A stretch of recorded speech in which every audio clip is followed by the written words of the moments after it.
দর্শকেরা তো সবাইকে আমন্ত্রণ জানাচ্ছি RSCL স্টিল জনতন্ত্র গণতন্ত্র অনুষ্ঠানের সঙ্গে আছেন প্লাবন রহমান। অনুষ্ঠানের মধ্য দিয়ে সাম্প্রতিক সময়ের একই সঙ্গে দিনের গুরুত্বপূর্ণ খবরগুলো আমরা বিশ্লেষণ করার চেষ্টা করি। আমাদের সঙ্গে আজকে দুজন অতিথি আছে, শুরুতে তাদের সঙ্গে আপনাদের পরিচয় করে দিই। আমাদের সঙ্গে আছেন অধ্যাপক ডক্টর সিদ্দিকুর রহমান খান, ডিন কলা অনুষদ, ঢাকা বিশ্ববিদ্যালয়, একেবারে ডান দিকে আছেন। আমার পাশে আছেন আবু সাইদ খান, সিনিয়র সাংবাদিক। দুজনকে স্বাগত জানাচ্ছি জনতন্ত্র গণতন্ত্র অনুষ্ঠানে। দর্শক, আপনারা নিশ্চয়ই দেখছেন যে রাজনীতিতে এক একদিন এক এক রকম কথাবার্তা আসছে। এখন দুটো বিষয় সবচেয়ে আলোচনা, একটি হচ্ছে সংখ্যানুপাতিক নির্বাচন, পাশাপাশি স্থানীয় সরকার নির্বাচনের দাবি তোলা হচ্ছে জাতীয় নির্বাচনের আগে। এই দুটি বিষয় পাশাপাশি আজকে ইসলামী আন্দোলন বাংলাদেশের মহাসমাবেশ ছিল রাজধানী ঢাকায়, সেখান থেকে 16 দফা দাবি উত্থাপন করা হয়েছে। সব বিষয় নিয়ে মূলত আমরা আলোচনা করতে চাই। আবু সাইদ খান, প্রথমে একটু জানতে চাই, আজকে যে ঢাকায় মহাসমাবেশ মানুষের ঢল ছিল, সেখানে আমরা দেখলাম সেখান থেকে 16 দফা দাবি উত্থাপন করা হচ্ছে। সেখানে যেটি সবচেয়ে বেশি আলোচনায় আসছে যে জাতীয় নির্বাচনের আগে সব পর্যায়ে স্থানীয় নির্বাচন ও তত্ত্বাবধায়ক সরকারের অধীনে নির্বাচনের বিধান প্রণয়ন করতে হবে, পাশাপাশি সংখ্যানুপাতিক নির্বাচনের দাবিও তোলা হচ্ছে। এখন যে স্টেজে বাংলাদেশ আসলে আছে নির্বাচনের, যেখানে একরকম দিনক্ষণ দেওয়া হয়েছে, সেই সময় এরকম দাবিকে আপনি আসলে কিভাবে দেখেন? আচ্ছা, ওইটা তো ফায়সালা হয়ে গেছে যে জাতীয় নির্বাচন হবে এবং আলাপ আলোচনার মধ্যে দিয়ে অনেকটা সিদ্ধান্তে পৌঁছে গেছে। তারপরে তো স্থানীয় নির্বাচনের দাবিটা যুক্তিযুক্ত নয়। প্রথমত হচ্ছে যে এখানে যে ফায়সালা হয়েছে যে জাতীয় নির্বাচন হচ্ছে, এরকম ফায়সালা অনেকটা ফায়সালা হয়ে গেছে। বিশেষ করে লন্ডনে তারেক রহমান এবং প্রধান উপদেষ্টার সঙ্গে বৈঠকের মধ্য দিয়ে তো কবে নির্বাচন হবে এইটা নিয়ে বিতর্ক ছিল, কিন্তু আগে জাতীয় নির্বাচন না আগে স্থানীয় সরকার নির্বাচন, সেইটা তো সেই বিতর্ক তো আর সামনে ছিল না। তো সেইটা হলো যে ডিসেম্বরে, তো রমজানের আগে পরে কিংবা জুনে, তো এটা রমজানের আগেই, অর্থাৎ সেটা একটা সিদ্ধান্তে পৌঁছা গেছে। তো সেই জায়গা থেকে আমার মনে হয় এই পুরনো বিতর্কটাকে সামনে আনার কোনো যুক্তি নেই। আর একটা রাজনৈতিক সংকট নিরসনের জন্য জাতীয় নির্বাচনটা হচ্ছে গুরুত্বপূর্ণ, কেননা সবাই চাইছে যে দেশ পরিচালনা তো রাজনীতিবিদরাই করবেন, এটা একটা রাজনৈতিক কর্মকাণ্ড। অর্থাৎ অন্তর্বর্তী সরকার দীর্ঘদিন ধরে ক্ষমতায় থাকাটা এটা দেশের জন্য মঙ্গল বয়ে আনে না, সংকট তৈরি হতে পারে। অতীতের অভিজ্ঞতা আমাদের ভালো না, তো সেই বিবেচনায় জাতীয় নির্বাচন হওয়া উচিত। তো কেন পুরনো বিতর্কটাকে সামনে আনা হয়েছে আমি জানি না। এবার আসি যে জাতীয় নির্বাচন এর পদ্ধতিগতভাবে সংখ্যানুপাতিক পদ্ধতির বক্তব্যটা রয়েছে, কিন্তু এখন পর্যন্ত সেই জায়গাটা বোধহয় নেই। বরং উচ্চকক্ষ কি হবে সেই বিতর্কটা আমার মনে হতে পারে, যে উচ্চকক্ষ কিন্তু বিএনপি এবং অন্যান্য দল সবাই সংখ্যানুপাতিক চাচ্ছে। বিএনপি চাচ্ছে সিটের সংখ্যানুপাতিক, আর অন্যান্য দল তারা চাচ্ছে ভোটের সংখ্যানুপাতিক। তো এখানে আমার মনে আলোচনাটা হতে পারে। আজকে যে দাবি, সেখানে মানে সংসদের উভয় কক্ষে সংখ্যানুপাতিক পিআর পদ্ধতিতে নির্বাচনের দাবি, জামাতের জায়গায় একমত। সেইটা বোধহয় এই মুহূর্তে সম্ভব না, এই মুহূর্তে সম্ভব না। এই মুহূর্তে আমার মনে হয় যে আমরা উচ্চকক্ষ নিয়ে আলোচনা, হ্যাঁ, উচ্চকক্ষ নিয়ে আলোচনা হতে পারে, এবং এখানে সংখ্যানুপাতিক পদ্ধতি যুক্তিযুক্ত। কেননা যদি সিটের সংখ্যানুপাত হয় তাহলে সেটা হবে যে পার্লামেন্ট গঠিত হবে সেই পার্লামেন্টেরই আর একটা ফর্ম। তো সেই ক্ষেত্রে ভোটের সংখ্যানুপাতের মধ্য দিয়ে সেখানে একটা নতুন কিংবা একটা গুণগত পরিবর্তন হতে পারে, সেটা বিবেচনা করা যেতে পারে এবং আলোচনাটা সেখানেই সেন্টার করা উচিত, সেটিকে কেন্দ্রবিন্দু করে আলোচনা হতে পারে। অনেক ধন্যবাদ অধ্যাপক সিদ্দিকুর রহমান খান। এটা কি একটা ধরেন বার্গেনিং করার জন্য বিষয়টা এরকম যে ধরেন শেষে যেটি বললেন আবু সাইদ খান, যে উচ্চকক্ষের জায়গাটা নিয়ে আলোচনা চলছে ঐক্যমত্য কমিশনে, সেটি যাতে বিএনপি রাজি হয়, সেই জন্য কি স্থানীয় সরকার নির্বাচনের দাবি আগে আসছে, কিংবা সংসদের নির্বাচনেও সংখ্যানুপাতিক নির্বাচনের দাবি জোরালো করা হচ্ছে? ধন্যবাদ আপনাকে, সাইদ ভাইকে শুভেচ্ছা এবং দর্শকদেরও। তো আপনি যে কথাটি বলছিলেন যে গত কয়েকদিন ধরেই আমরা দেখছি, বিশেষ করে লন্ডন বৈঠকের পর জামাতে ইসলামী এবং অন্য রাজনৈতিক দলগুলোর মধ্যে এক ধরনের মানে এই বৈঠকের প্রতিক্রিয়া, নেতিবাচক প্রতিক্রিয়া দেখানো হচ্ছে, এবং এর পর নির্বাচনের সময়সীমা, নির্বাচনের আগে, জাতীয় নির্বাচনের আগে স্থানীয় সরকার নির্বাচন, এটা কিন্তু জামাতও কয়েকদিন থেকে বলছে। আবার তারপরে সংখ্যানুপাতিক প্রতিনিধিত্ব ইত্যাদি বিষয়গুলো নিয়ে কয়েকদিন ধরেই আলোচনা আমরা শুনছি যে কেউ কোনো রাজনৈতিক দল করছে। এনসিপি প্রথম থেকেই এটি তারা বলে আসছে। তো এখন যেটি একটু আগে সাইদ ভাই যেটি বললেন, আমি ওনার সাথে একমত। আপনি যদি দেখেন যে পিআর সিস্টেম যেটা আমাদের আছে, মানে নির্বাচনী ব্যবস্থাপনায় যেগুলো আছে, সেগুলো বিশ্বের হাতে গোনা কয়েকটা দেশে একেবারেই সম্পূর্ণরূপে পিআর আছে। এবং সেই দেশগুলোর মধ্যে মোস্টলি হচ্ছে ইউরোপের দেশ, কয়েকটি কিছু দেশ সেখানে আছে, জার্মানি, ইটালি, বেলজিয়াম, এরকম কিছু দেশের মধ্যে আছে। আমাদের এশিয়ার কোনো দেশেই একেবারে সম্পূর্ণরূপে পিআর বা যে সংখ্যানুপাতিক প্রতিনিধিত্বের নজির কিন্তু নেই। আমাদের এশিয়ার দেশগুলোর মধ্যে নেপাল, সেখানে কিন্তু একটা মিশ্র পদ্ধতি আছে। আপনি জানেন, একটা হলো পিআর আর একটা আমরা বলি FPTP, first the past the post. এটা হলো যে একটা সংসদীয় আসনে যে প্রতিনিধি সবচেয়ে বেশি সংখ্যার ভোট পাবেন সংখ্যাধিক্যের ভিত্তিতে, সেইখানে এটি হবে। আমাদের দেশের নির্বাচন ব্যবস্থাটা এখন এইটাই। কিন্তু আমাদের এই এশিয়াতে তিনটা দেশের কথা বললাম, যেখানে নেপাল, জাপান এবং সাউথ কোরিয়া, সেখানে আছে মিশ্র পদ্ধতি, দুইটাই আছে। যেটা সাইদ ভাই একটু আগে বললেন, আমাদের দেশে যদি উচ্চকক্ষ এবং নিম্নকক্ষের মধ্যে যদি আমরা নিম্নকক্ষে যদি আপনার ওই যেটা আমরা বললাম যে বিদ্যমান এফপিটিপি যদি এটা থাকে আর ওইটাতে যদি পিআর থাকে, তাহলে এটা হবে একটা মিশ্র পদ্ধতি। তো এখন যে দাবিগুলো আজকে তোলা হচ্ছে এবং সেখান থেকে বলা হচ্ছে এর ছাড়া নির্বাচন হতে দেয়া হবে না,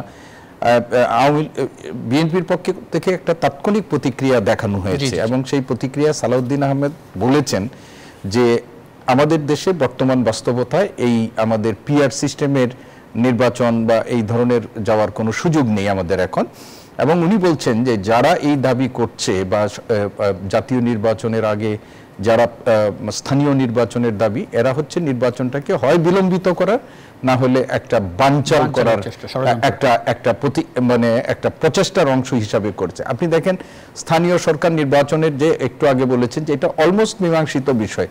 ইলেকশন কমিশন থেকেও বলা হচ্ছে যে যদি জাতীয় নির্বাচন আমাদের প্রধান উপদেষ্টার ঘোষিত সময়ের মধ্যেই যদি করতে হয়, সেখানেও কিন্তু আগে যখন বলা হয়েছিল তাহলেও কিন্তু স্থানীয় সরকার নির্বাচন করাটা কঠিন, কারণ এটা সময় সাপেক্ষ হবে।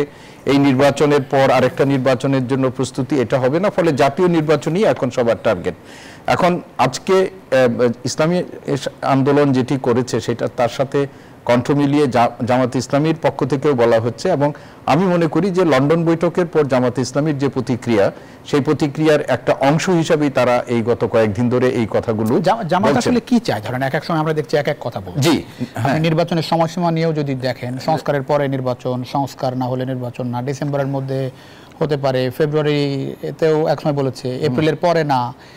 আবার এখন জামাত ইসলামীর আমির উনি তো অনেকবারই অনেক কথা বলেছেন এবং উনি কিন্তু নিজে বলেছেন যে ফেব্রুয়ারি মাস হলো বাংলাদেশের ইলেকশনের জন্য সুইটেবল একটা টাইম।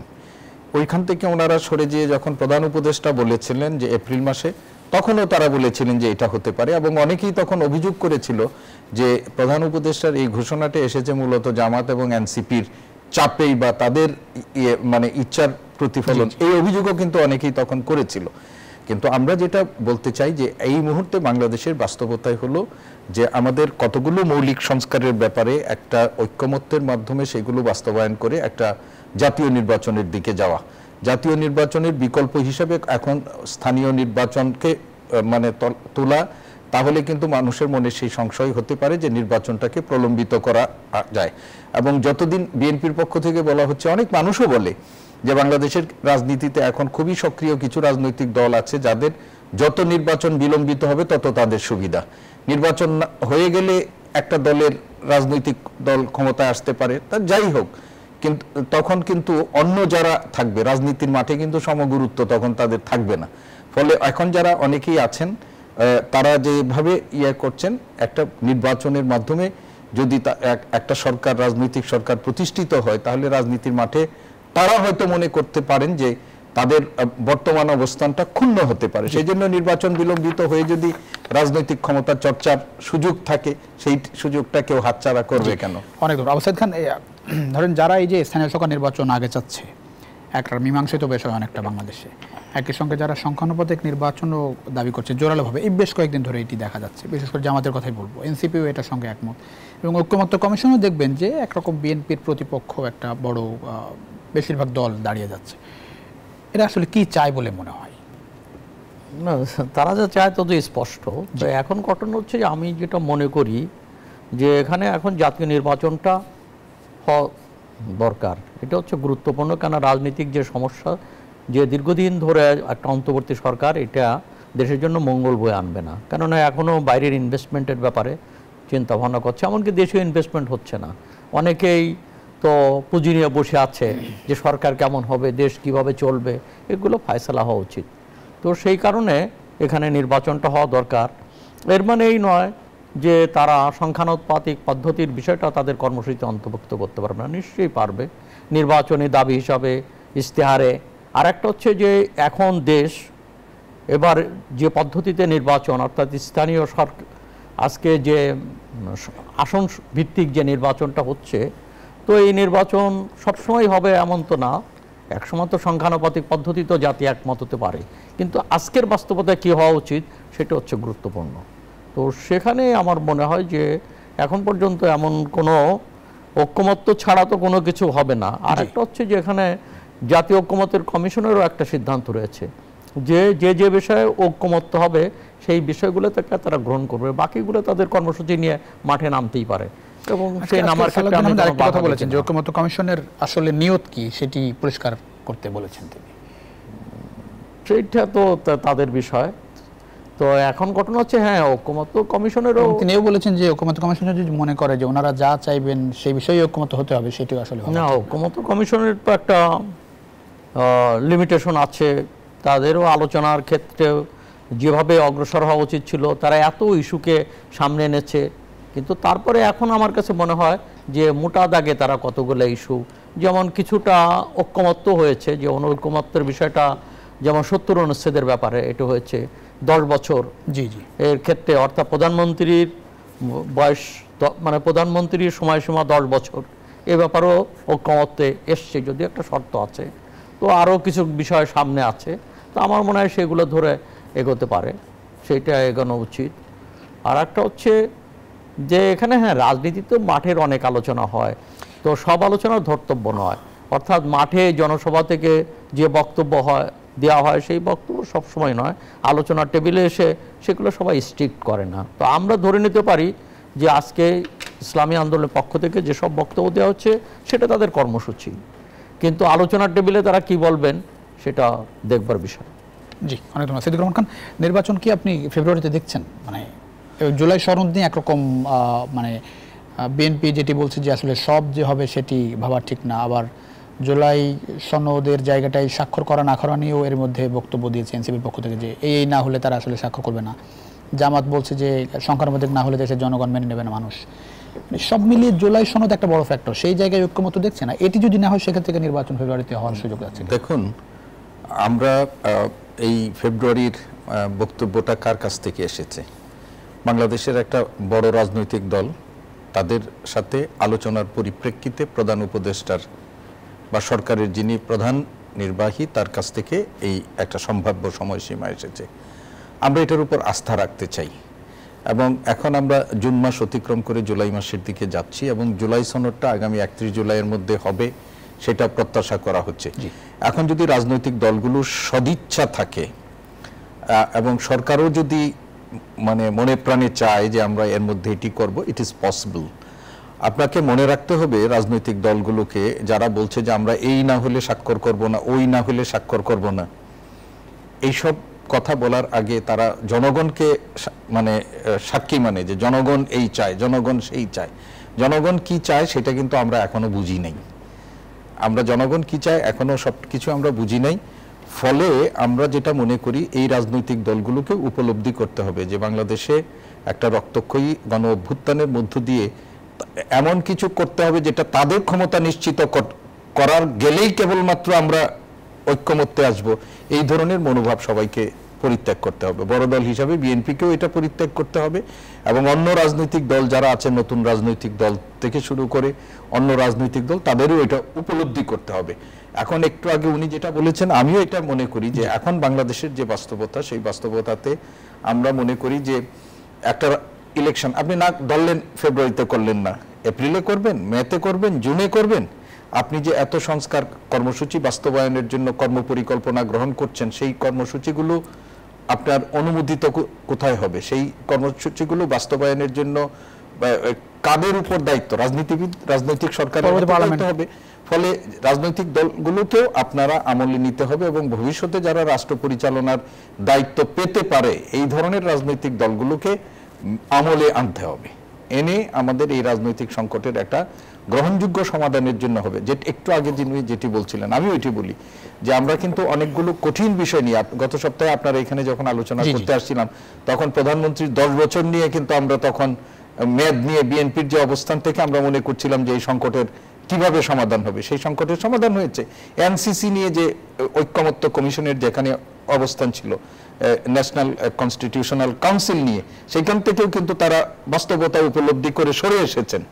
এখন এইভাবে সামনে যেগুলো আছে, সংবিধানের মূলনীতির প্রশ্ন আছে, মূলনীতির প্রশ্নে একটু আজকেও তারা একটা ওই 16 দফার মধ্যে আছে, আপনি জানেন যে এইগুলোর মধ্যে আমার মনে হয় গ্রহণ বর্জনের মধ্য দিয়ে এবং কিছুটা সব রাজনৈতিক দল এবং সরকার বা ঐক্যমত্য কমিশন তাদেরকেও একটা ছাড় দিয়ে একটা সমঝোতামূলক পথে তাদেরকে যেতে হবে, অন্যতার আর কোনো সুযোগ নেই। এবং এইখানে যদি আমরা ফেল করি তাহলে বিকল্প কি আমাদের সামনে, এবং যে বিকল্প হতে পারে সেই বিকল্প আমাদের জন্য আরো অকল্যাণকর হতে পারে, রাজনৈতিক দলগুলোর জন্য অকল্যাণকর হতে পারে। ফলে আমার ধারণা যে আলটিমেটলি রাজনৈতিক, এই যে আজকে অনেক কথা হয়েছে মাঠে, কর্মীদের সামনে যখন নেতাদের উপস্থিতি থাকে তখন অনেক কথাই ওনারা বলেন, কিন্তু যখন একেবারে একটা প্রণালী সিদ্ধ প্রাতিষ্ঠানিক আলোচনার মধ্যে যান তখন কিন্তু আরো অনেক কিছু বিচার বিবেচনা করেই তারা সিদ্ধান্ত নেন। তো আমি ধারণা করি বা আমি বিশ্বাস করতে চাই, আমি আস্থা রাখতে চাই যে আগামী ফেব্রুয়ারিকে নির্বাচনকে সামনে রেখে সরকারের পক্ষ থেকে যে প্রতিশ্রুতি দেওয়া হয়েছে, এই প্রতিশ্রুতি পূরণের জন্য সরকার কাজ করবেন এবং রাজনৈতিক দলগুলো যাদের মধ্যে নানা ধরনের অভিযোগ আছে সেইগুলোকেও মিনিমাইজ করার জন্য তাদের সাথে অব্যাহত আলোচনার মধ্য দিয়ে এটির একটি যৌক্তিক সমাধানে গিয়ে আগামী নির্বাচনের পথকে প্রশস্ত করতে হবে। অনেক ধন্যবাদ। অবসাদ খান, সম্প্রতি পরশুদিন প্রধান উপদেষ্টার সঙ্গে প্রধান নির্বাচন কমিশনের একটা সৌজন্য সাক্ষাৎ হয়েছে, যদিও সেখানে আসলে কিছুই জানা যায়নি, ধারণা করা হচ্ছে সেখানে হয়তো বা নির্বাচন নিয়ে, নির্বাচনের সময়সীমা নিয়ে আলাপ তাদের মধ্যে হতে পারে। এবং আজকে প্রধান উপদেষ্টা প্রেস সচিব বলেছেন যে এটি শুধুই সৌজন্যমূলক আলোচনা ছিল, অন্য কোনো বিষয় নিয়ে আলোচনা হয়েছে কিনা সেটা তিনিও জানেন না। একটু ধারণা না, প্রেস সচিবের এই বক্তব্য গ্রহণযোগ্য নয়। যখন প্রধান উপদেষ্টার সঙ্গে এখানে সে প্রধান নির্বাচন কমিশনারের আলোচনা হবে এবং তাদের সৌজন্যমূলক খোঁজ গল্পের জন্য তারা যাবেন, এটা তো বিবেচ্য বিষয় না। যখন নির্বাচনের বিষয়টা সামনে এসেছে এবং নির্বাচনের তারিখটাও ব্যাপারেও একটা ঐক্যমত্য হয়েছে, তো তখন নিশ্চয়ই নির্বাচন নিয়ে আলোচনা হওয়া দরকার। আরেকটা হলো এইসব বিষয়গুলোকে রাগ ঢাকের কোনো সুযোগ নাই, গণতান্ত্রিক ব্যবস্থায় সব কিছুই পাবলিক করা উচিত। নিশ্চয়ই আমরা সঙ্গতভাবে আশা করেছিলাম যে যখন প্রধান উপদেষ্টার সঙ্গে সিইসির বৈঠক হবে এবং যে আলোচনা হয়েছে এটা পাবলিক করা হবে, কিন্তু এটাকে পাবলিক না করার কোনো কারণ দেখি না। রাজনীতির মধ্যে বলা হয়েছে যে এটি আসলে স্পষ্ট করা উচিত কি আলোচনা হয়েছে। হ্যাঁ, না, নিশ্চয়ই সেটা হওয়া উচিত, সব আলোচনায় পাবলিক করা উচিত, কেননা দেশের মালিক তো জনগণ। অতএব জনগণ জানবে না, জনগণকে আড়ালে রেখে অন্ধকারে রেখে রাষ্ট্র পরিচালিত হবে, নীতি নির্ধারণ হবে, এমনটা হতে পারে না। অতএব জনগণের সঙ্গে জনগণকে সবকিছু অবহিত করার দরকার। তো এই ধরনের বৈঠক দেখি। আর একটা হচ্ছে যে এটাতে এমন কোনো সৌজন্যমূলক বৈঠক, হ্যাঁ সৌজন্যমূলক বৈঠক কখন হয় যে ঠিক আছে যখন নতুন না বিদেশ থেকে উনি ফিরে আসেন তখন কি আলাপ হয়েছে, সেই ধরনের ঘটনা কখনো কখনো সৌজন্যমূলক হয়, রাষ্ট্রপতির সঙ্গে সৌজন্যমূলক বৈঠক হতে পারে। কিন্তু এখানে প্রধান উপদেষ্টার সঙ্গে প্রধান নির্বাচন কমিশনের আলোচনা হয়েছে, বিশেষ করে এই মুহূর্তে এটাকে শুধুমাত্র সৌজন্যমূলক। প্রধান উপদেষ্টার পক্ষ থেকে একরকম নির্দেশনা দেওয়া হয়েছে নির্বাচন কমিশনকে, হতে পারে কিনা আমার কাছে সেটাই মনে হয়, কিংবা নিশ্চয়ই তাদেরকে কোনো নির্দেশনা দেওয়া হয়েছে কিংবা তার বক্তব্য, নির্বাচনের প্রস্তুতি ইত্যাদি ব্যাপারে আলাপ আলোচনা হয়েছে বলে আমার সাধারণ বুদ্ধিতে আমার মনে হয়। তো এটাকে আমি অনেক সময় দেখি যে অনেক কিছুই বলা হয় যে ঠিক আছে, তারা বলতে পারে যে এই মুহূর্তে তারা পাবলিক করলেন না, এটাও বুঝলাম, কিন্তু এটাকে সৌজন্যমূলক বলে এড়িয়ে যাওয়ার কোনো সুযোগ আছে বলে আমি মনে করি না। ছোট্ট একটা বিরতির পরে ফিরছি ডক্টর সিদ্দিকুর রহমান খান। দর্শক, ছোট্ট একটা বিরতির সময় হয়েছে। RICL স্টিল জনতন্ত্র গণতন্ত্রের কিছুক্ষণের মধ্যে ফিরছি, আশা করি সঙ্গে পাচ্ছি বিরতির পর।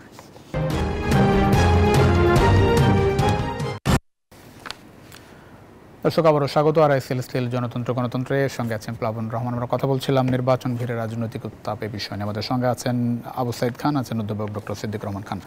ডক্টর সিদ্দিকুর রহমান খান, একটা বিষয় নিয়ে খুব বেশি আলোচনা সমালোচনা হচ্ছে, উমামা ফাতেমা, যিনি অন্যতম নেত্রী, আসলে অভ্যুত্থানের সম্মুখ সারের যতগুলো নারী ছিল তার মধ্যে অন্যতম বলতে হবে। সেই উমামা ফাতেমা ফেসবুক স্ট্যাটাসে বৈষম্যবিরোধী ছাত্র আন্দোলন ছেড়েছেন, নানা অভিযোগ তুলেছেন, এবং যেটি মোটা দাগে যেটি বলতে হচ্ছে, তিনি আসলে খুবই হতাশ।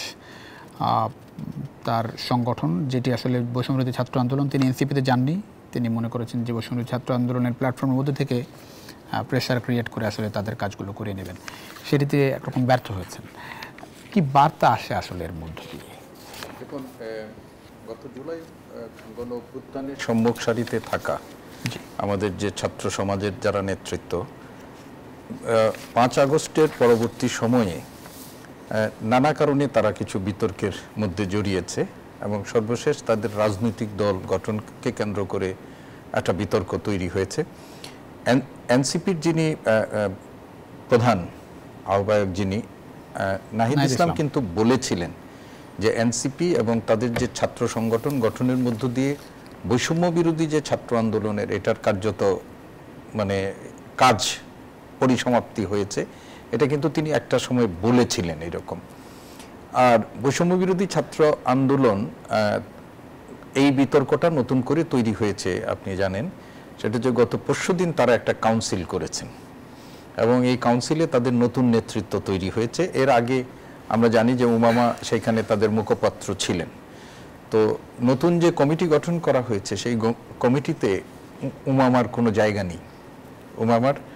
জায়গা নেই, অর্থাৎ তিনি এই কমিটিতে নেই। তো যে কমিটি গঠন করা হয়েছে, সেই কমিটির কাউন্সিল, গঠন প্রক্রিয়া, এইগুলো নিয়ে যেদিন গঠিত হয়েছে সেদিন থেকেই আমরা দেখছি যে সামাজিক যোগাযোগ মাধ্যমে পক্ষে বিপক্ষে যথেষ্ট বিতর্ক হচ্ছিল, এবং এই বিতর্কের মধ্যেই উমামার বৈষম্য বিরোধী ছাত্র আন্দোলন থেকে সরে যাওয়া, এবং ফেসবুক, তার যে ভেরিফাইড ফেসবুক, সেইখানে তিনি যে স্ট্যাটাসটা দিয়েছেন এবং যে বক্তব্যগুলো রেখেছেন, সেটা হচ্ছে যে তারা চেয়েছিল যে রাজনৈতিক লেজুর ভিত্তির বাইরে থেকে এই মানে ছাত্রদের স্বার্থের প্রতিনিধিত্ব করা বা এই আন্দোলনে একটা প্রতিনিধিত্ব করা, এই ধরনের কিছু কথা তিনি বলেছেন। কিন্তু তিনি মনে করছেন যে এখন যারা আছেন তারা একটি রাজনৈতিক দলের নীতি নির্দেশনার বাইরে বা তাদের লেজুর ভিত্তির বাইরে তাদের কোনো কাজ হচ্ছে না। এছাড়াও তিনি আরো বেশ কতগুলো অভিযোগ উত্থাপন করেছেন, এবং সেই অভিযোগের পরিপ্রেক্ষিতে তিনি এ থেকে সরে দাঁড়িয়েছেন বলে তিনি জানিয়েছেন। এর পাল্টা মানে প্রতিক্রিয়া হিসাবে বৈষম্য বিরোধী ছাত্র আন্দোলনের যে নতুন সভাপতি যিনি নির্বাচিত হয়েছেন, তিনিও কিন্তু প্রতিক্রিয়া ব্যক্ত করেছেন। প্রথম আলোর সাথে তিনি একটা সাক্ষাৎকার, আজকে বিকেলে একটা সাক্ষাৎকার দিয়েছেন, এবং সেই সাক্ষাৎকারে তিনি বলেছেন যে উমামার আগে মানে বিচার করা উচিত, তিনি তার দায়িত্ব পালন করেছেন কিনা, এবং তাদের বিরুদ্ধে উমামা যে অভিযোগগুলো করেছেন সেগুলো তারা কার্যত অস্বীকার করেছেন। তবে অভিযোগ পাল্টা অভিযোগ, প্রতিক্রিয়া পাল্টা প্রতিক্রিয়া, যাই হোক না কেন, আমরা এই ধরনের কর্মকাণ্ড, এদের যে এমনিতেই যে সমালোচনা বা নানা ধরনের বিতর্কের মধ্যে আছে, এই বিতর্কটাকে আরো উস্কে দিল, এবং মানুষের মনের মধ্যে তাদের সম্পর্কে যে একটা ভালোবাসা বলেন, শ্রদ্ধাবোধ বলেন, সেই জায়গাটা কিন্তু আরো ফাটল ধরালো বলে আমি মনে করি। আর বৈষম্য বিরোধী ছাত্র আন্দোলনের উমামা, এখন তারা দাবি করছে যে উমামা কিছু করে নাই বা কিছু ছিল না, এটি কিন্তু বাস্তবতা না। যেহেতু উমামা তাদের মুখপাত্র ছিলেন, দলের মুখপাত্র, আর এবং আমরা তো এখনো আছি যারা দেখেছি যে আমাদের এই আন্দোলন পরিচালনার সময় তার কি ভূমিকা ছিল, আন্দোলন পরবর্তী সময়েও তার কি ভূমিকা ছিল। তো সব মিলিয়ে যেটা হচ্ছে যে এটা আমরা যে নতুন ধরনের একটা রাজনীতি, এনসিপি রাজনীতিতে উত্থান বা তাদের রাজনৈতিক দল হিসাবে সংগঠিত হওয়ার মধ্য দিয়ে বাংলাদেশের রাজনীতিতে যে একটা নতুন কিছু প্রত্যাশা করা হচ্ছিল, এমনি এই প্রত্যাশা ইতিমধ্যেই আমাদের এই প্রত্যাশার মধ্যে একটা বড় ধরনের হতাশা এসেছে। এই ধরনের কর্মকাণ্ড এই প্রত্যাশাটাকে আরো অপমান করো। এবং একই সাথে আমি যেটি বলতে চাই যে আমরা বুঝলাম যে বাংলাদেশের রাজনীতি গতানুগতিক ধারা থেকে এরা নতুন কোনো কিছু নিয়ে আসতে পারলেন না। ওবামা বলছেন ফেসবুক স্ট্যাটাসে যে ভেবেছিলাম যে আমরা স্বাধীনভাবে কাজ করতে পারবো, কিন্তু প্ল্যাটফর্মের মুখপাত্র হিসেবে যাওয়ার পরে টের পাই সংস্কার, জুলাই, শহীদ, আহত এসব মুখের বলি মাত্র। শুধু আমি না, অনেক ছাত্ররাই পরিবর্তনের স্বপ্ন নিয়ে প্ল্যাটফর্মের সঙ্গে যুক্ত হয়েছিল। সবার সঙ্গে শুধু ছলনা হয়েছে। যারা আমাকে কষ্ট দিয়েছে, অভ্যুত্থানকে বাজার দরে কেনাবেচা করেছে, তাদের আমি কখনো ক্ষমা করব না। আচ্ছা, প্রথমত হচ্ছে যে বৈষম্য বিরোধী ছাত্র আন্দোলন ছিল একটা প্ল্যাটফর্ম, একটা মঞ্চ ছিল। এখানে মঞ্চে বিভিন্ন সুনির্দিষ্ট কোনো রাজনীতির লোক ছিল না, বিভিন্ন মতের পথের লোক ছিল এবং যারা এই অভ্যুত্থান ঘটিয়েছেন, নেতৃত্ব দিয়েছেন। তারপরে এর একটা অংশ কিংবা যখন এনসিপি গঠন করা হলো, একটা নির্দিষ্ট দল গঠন করা হলো, তো তার ছাত্র সংগঠন হিসাবে তো তারা বৈষম্য বিরোধী ছাত্র আন্দোলনকে এখন তাদের অনুগত সংগঠন হিসেবে পরিণত করার চেষ্টা করছে। সেখানে বাধা হচ্ছে মামা কিংবা এই ধরনের যারা চিন্তা করছে, যারা এটাকে সুনির্দিষ্ট রাজনীতির লেজুর হতে চাচ্ছে না, তারা আলাদাভাবে কাজ করার সুযোগ চেয়েছিল। তো সেই অধিকার তাদের ছিল। তো এইটাকে আমার মনে হয় যে একটা বিতর্ক হচ্ছে যে, এবং যে আসলে বৈষম্য বিরোধী ছাত্র আন্দোলনটা এটা মঞ্চ না দল, কিংবা এটাকে এই মঞ্চটাকে দলীয়করণ করার, এই নামটাকে দলীয়করণ করার একটা চেষ্টা হচ্ছে, যে কারণে এই বিরোধের সৃষ্টি হয়েছে। তো এই বিরোধের সমাধান তো হতে পারে যে ঠিক আছে, যার যার পথে সে হাঁটবে। যাদের হাত ধরে ধরেন এই তরুণদের হাত ধরে তো বাংলাদেশ একটু নতুন বাংলাদেশের স্বপ্ন দেখেছিল। আমি এনসিপি একটা দল করলো, বাকিরা এখানে ইনভলভ, মানে এই সব মিলিয়ে আসলে এদের প্রতি মানুষের যে ধারণা ছিল, বিশ্বাস ছিল, একরকম আকাঙ্ক্ষা ছিল, সেটির কি ধরনের প্রতিফলন দেখা যাচ্ছে? সেই আকাঙ্ক্ষার পূরণ তারা করতে পারে নাই, কেননা তাদের বিভিন্ন রকম তারা বিতর্কে জড়িয়েছে। যেমন সেই বিতর্কে এখনও তাদেরকে ছাড়ছে না। যেমন তারা শুরুতেই বাংলাদেশকে সেকেন্ড রিপাবলিক কিংবা নতুন স্বাধীনতা ইত্যাদি বক্তব্যের মধ্য দিয়ে এখানে যে মুক্তিযুদ্ধর আকাঙ্ক্ষার সঙ্গে তাদের একটা বিরোধ তৈরি হয়েছে। এবং এইবার তারা জামাতের সঙ্গে একই মঞ্চে ওঠার মধ্য দিয়ে সেটা আরও স্পষ্ট হয়েছে যে তারা মানে মুক্তিযুদ্ধের আকাঙ্ক্ষায় কিংবা অতীতের ইতিহাস ঐতিহ্যকে ধারণ করে অগ্রসর হতে চাইছে না। এবং অনেক ক্ষেত্রে তারা 47কে মানে 71-এর সঙ্গে 47-এর তুলনা করেছে। এই জায়গাটা আমার মনে হয় তারা একটা বিভ্রান্তির মধ্যে দিয়ে আছে, যে কারণে যে আকাঙ্ক্ষা, যে স্বপ্ন তাদেরকে ঘিরে সারা সমগ্র জনগোষ্ঠীর মধ্যে তৈরি হয়েছিল, জনগণ অনেকটাই হতাশ হয়েছে। আপনার কাছে মনে হয় ধরেন শুরু থেকে মানে আমরা যেমনটা বুঝতে পারা যায় যে এরকম একটা তরুণ নেতৃত্ব কোনো রকম গাইডেন্সের অভাব দেখেন, বা যারা কোন তো গাইড তাদের আছে বলে মনে হয় নাকি তারা প্রথমত হচ্ছে যে তাদের সুনির্দিষ্ট কোনো সুনির্দিষ্ট পলিটিক্স নেই যে আসলে তারা কি চাইছে। এবং তারপরেও তারা তো অনেক ক্ষেত্রে তাহলে ধরেন এই সময়ে হঠাৎ করে অনেক বিতর্কে জড়িয়েছে, দল করে ফেললো, সে দলটা তারা এই ক্ষেত্রে আমার মনে হয় তারা একটা প্ল্যাটফর্ম হিসাবে, তারা একটা প্রেশার গ্রুপ হিসাবে তারা কিছু জনস্বার্থে দাবিগুলোকে সামনে নিয়ে থাকতে পারত। আর একটা দল যদি করতে হয় তাহলে তাকে সুনির্দিষ্ট পলিটিক্স ঘোষণা করতে হবে। কিন্তু আমরা এখন পর্যন্ত এনসিপির রাজনীতিটা কি, এটা আমাদের কাছে স্পষ্ট না যে আর আসলে তারা কোন লক্ষ্যে দেশকে পরিচালনা করতে চাইছে। রাজনৈতিক দলের তো একটা লক্ষ্য থাকবে, তার নির্দিষ্ট ইডিওলজি থাকবে। সেই ক্ষেত্রে এখনো জনগণের সামনে তারা কোনো আদর্শকে তুলে ধরতে পারেনি। আজকে সার্জিস আলম বলছেন যে বাংলাদেশ এখনো একটা চক্রের মধ্যে আছে, যে চক্রটা অভ্যুত্থানের পরপর ভাঙার সুযোগ ছিল, সেটি আসলে সেই চক্র আসলে ভাঙা যায়। সেই চক্রটা কি সেটা তিনি স্পষ্ট করেননি। আমি জানি না সেই চক্রটা কি। আর একটা হচ্ছে যে এখন যদি কেউ এখানে আওয়ামী লীগের ভূত দেখে যে দেশটা, কিন্তু সেটা দেখার কোনো নাই। 90 মানে এই অভ্যুত্থানে 24-এর অভ্যুত্থানের মধ্যে দিয়ে আওয়ামী লীগ রাজনীতিতে তার স্থান ত্যাগ করেছে এবং সে তার অবস্থান ফিরে আসতে পারছে না। অতএব সেখানে কেউ যদি আওয়ামী লীগের অঙ্গুলি হেলনে যদি আওয়ামী লীগকে দেখায় যে ঠিক আছে এর পিছনে কিংবা দেশটা এখন আওয়ামী লীগ ভীতি, এটা আমার কাছে মনে হয় কোনো গ্রহণযোগ্য বিষয় নয়। বরং সামনের দিকে কিভাবে পথ চলতে হবে সেটা হচ্ছে প্রধান বিবেচ্য বিষয়। জি, অনেক ধন্যবাদ। ফিরছি একটা বিরতির পর। দর্শক, ছোট্ট একটা বিরতির সময় হচ্ছে আবারও RSL জনতন্ত্র গণতন্ত্র কিছুক্ষণের মধ্যে ফিরছি, আশা করি সঙ্গে পাচ্ছি বিরতির পর।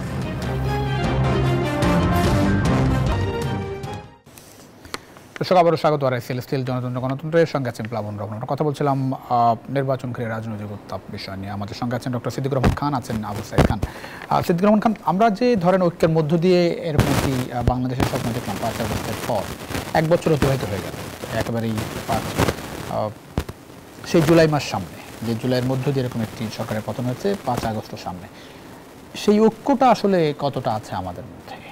দেখুন, আমরা এখন বাংলাদেশের, আমরা আজকে যে পুরোটা আলোচনা করলাম সেই আলোচনাটার মধ্যেই আমরা দেখতে পাচ্ছি যে 5 আগস্টের আগে অর্থাৎ জুলাই মাস থেকে আগস্ট মাস পর্যন্ত বাংলাদেশে যে মানে আন্দোলনটা, গণ অভ্যুত্থানটা হলো এবং এই অভ্যুত্থানে যে সমস্ত শরিক সংগঠন যেগুলো ছিল তাদের মধ্যে একটা ঐক্য ছিল একটা বিষয়ে, সেটি হচ্ছে যে এই দেশ থেকে মানে ফেসিবাদের উত্থান ঘটাতে, মানে এটা ফেসিবাদকে বিতাড়িত করতে হবে, স্বৈরাচারী শাসন ব্যবস্থার ওটা, অর্থাৎ এক কথায় যদি বলতে যে প্রধানমন্ত্রী শেখ হাসিনাকে উৎখাত করতে হবে। সেইখানে তারা একটা ইস্যুকে কেন্দ্র করে সবাই পথ মতের ভিন্নতাকে মানে দূরে রেখে তারা একটা জায়গায় ঐক্যবদ্ধ হয়েছিল।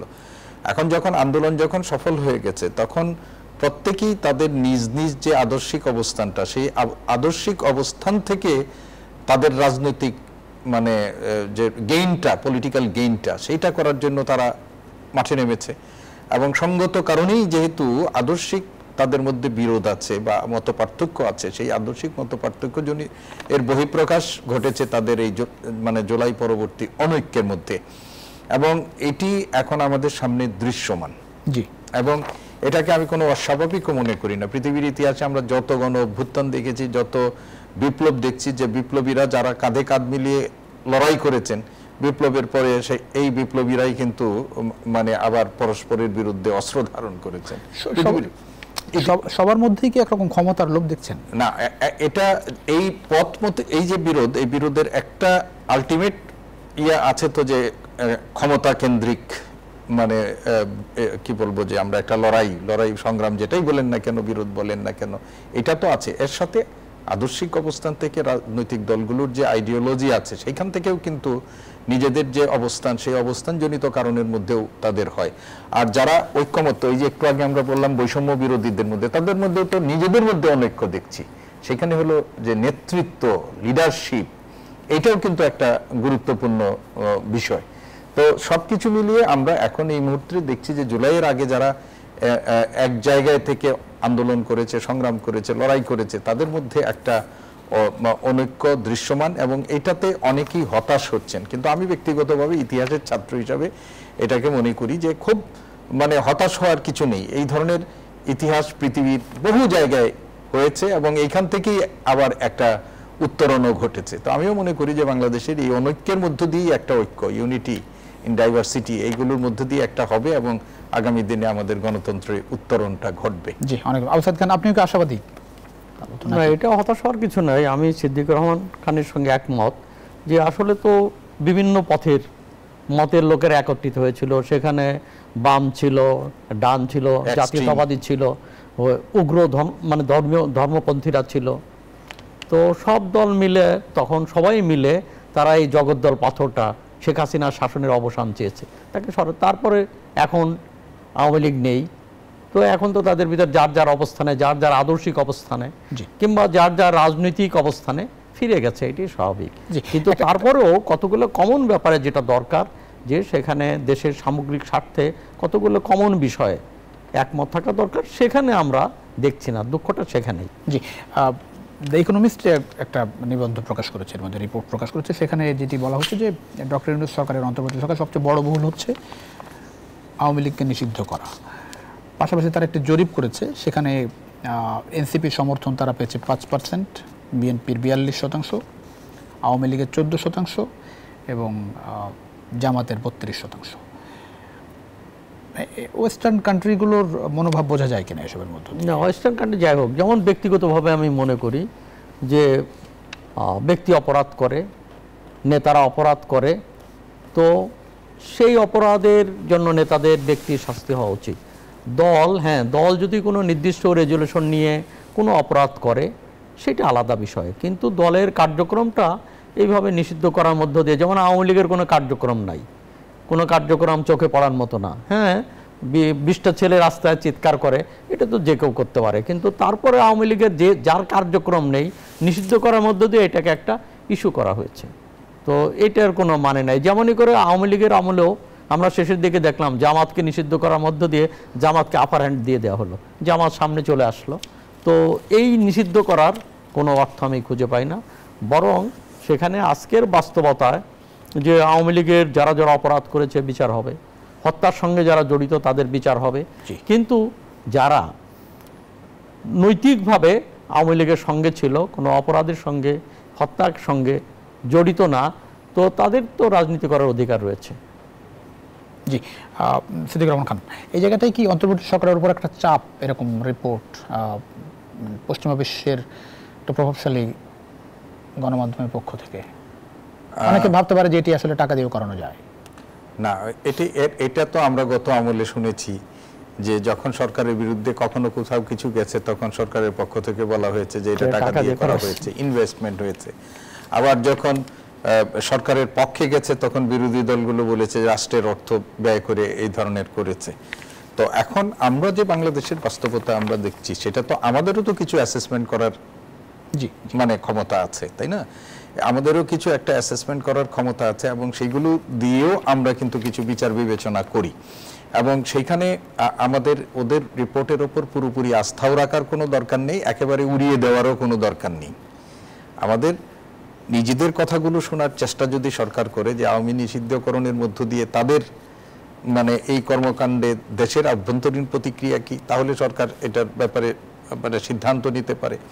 আবার রাজনৈতিক দলগুলো সম্পর্কে সেখানে যে ধরনের আমরা দেখছি যে মানে পরিসংখ্যানে তাদের জনসমর্থনের কথা বলা হয়েছে, আমরা তো দেখেছি যে অনেক সময় এই সমস্ত সমর্থন সিপিডি যখন কোনো সমর্থন মানে এরকম জনমতের ইয়া দিতেন, তখন আওয়ামী লীগ সরকারের পক্ষ থেকে বলা হতো যে এইগুলোর সোর্স কি, বা বিদেশি থেকে যখন করা হতো এইগুলোর সোর্স কি। তো আমরা মোটা দাগে যেটা মনে করছি যে বাংলাদেশের এই মুহূর্তে রাজনীতিতে যে আমরা ট্রেন্ডটা আমরা দেখতে পাচ্ছি, সেই ট্রেন্ডটা শতাংশের হিসাব দিয়ে না বললে আমরা বলবো যদি ওই যে ক্রমটা যেভাবে আছে সেটাই কিন্তু বাংলাদেশের রিফ্লেকশন। এখন সংখ্যাতাত্ত্বিক বিচারে কতটুকু হবে সেটা বলা মুশকিল, কিন্তু ক্রমটা যদি আপনি নির্ধারণ করতে চান, এটাই এখন পলিটিক্যাল ট্রেন্ড বাংলাদেশে। তো এটা আগামী নির্বাচন পর্যন্ত কিভাবে যাবে, রাজনৈতিক দলগুলোর কর্মকাণ্ড জনগণের সামনে কিভাবে তারা মানে ইয়া করবেন, সেইগুলো কিন্তু অনেক কিছু নির্ভর করবে।